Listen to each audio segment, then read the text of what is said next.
راہگیر کے لیے روٹی میں زہر ڈالنا۔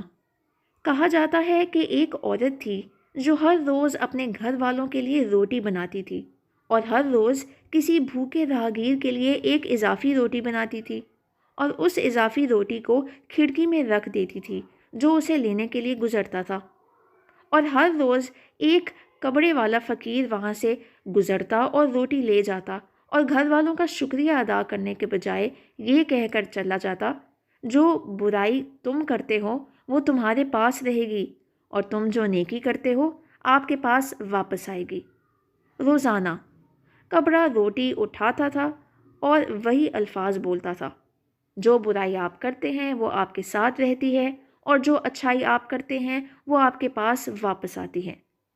عورت کو غصہ آنے لگا کیونکہ اس شخص نے شکر ادا نہیں کیا اور احسان نہیں کیا، اور وہ اپنے آپ سے کہنے لگی، یہ کپڑا ہر روز وہاں سے گزرتا ہے اور اپنا مبہم جملہ دہراتا ہے اور پھر چلا جاتا ہے۔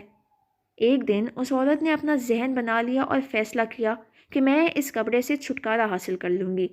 اس نے اس روٹی میں کچھ زہر ملایا جو اس نے اس کے لیے بنائی تھی اور اسے کھڑکی میں رکھ رہی تھی کہ اس کے ہاتھ کانپنے لگے۔ میں کیا کر رہی ہوں؟ اس نے فوراً اپنے آپ سے کہا۔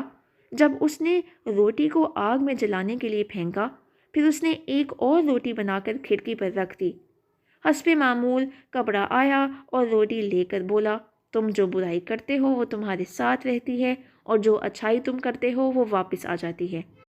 وہ اس عورت کے دماغ میں بھڑکتی ہوئی کشمکش سے بے خبر اپنے راستے پر چلا گیا۔ وہ عورت ہر روز روٹی بناتی تھی، اپنے بیٹے کے لیے دعا کرتی تھی جو اپنے مستقبل کی تلاش میں کافی عرصے سے دور تھا، اور کئی سالوں سے اسے اس کی کوئی خبر نہیں ملی تھی، اور وہ اس کی سلامتی کی دعا کرتی تھی کہ اس کا بیٹا اس کے پاس واپس آ جائے۔ اس دن جب اس نے زہر آلودہ روٹی سے نجات حاصل کی تو شام کو گھر کا دروازہ کھٹکھٹایا۔ جب اس نے دروازہ کھولا تو اسے حیرت ہوئی، اس کا بیٹا دروازے پہ کھڑا تھا۔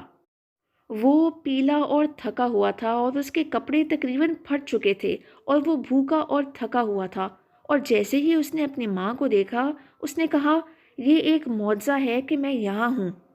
یہاں سے چند میل کے فاصلے پر میں تھکا ہوا تھا اور اتنا تھکا ہوا تھا کہ میں راستے میں ہی گر گیا اور میں تقریباً مر گیا تھا۔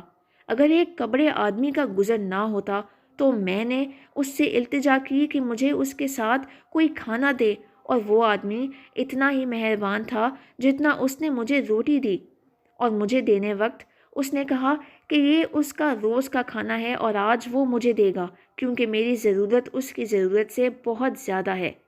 یہ الفاظ سنتے ہی ماں کا رنگ پیلا ہو گیا اور اس کے چہرے پر دہشت نمودار ہو گئی، اور اسے دروازے سے ٹیک لگا کر وہ زہر آلودہ روٹی یاد آ گئی جو اس نے آج صبح بنائی تھی۔ اگر وہ اسے آگ میں نہ ڈالتی تو اس کا بیٹا ہی اسے کھا جاتا اور جان سے ہاتھ دھو بیٹھتا۔ اس وقت مجھے کپڑے کے الفاظ کا مطلب سمجھ میں آیا، جو برائی آپ کرتے ہیں وہ آپ کے ساتھ رہتی ہے اور جو اچھائی آپ کرتے ہیں وہ آپ کے پاس واپس آتی ہے۔ نیکی کرو اور اسے کرنا مت چھوڑو، خواہ اس کے وقت کا اندازہ نہ ہو، کیونکہ ایک دن خدا آپ کو اس کام کے لیے بیدار کرے گا جو آپ نے اپنی زندگی میں کیا یا جنت میں۔ اگر آپ ایسی اچھی کہانی پڑھنے کے شوقین ہیں تو مجھے سبسکرائب ضرور کیجیے گا۔ جزاک اللہ۔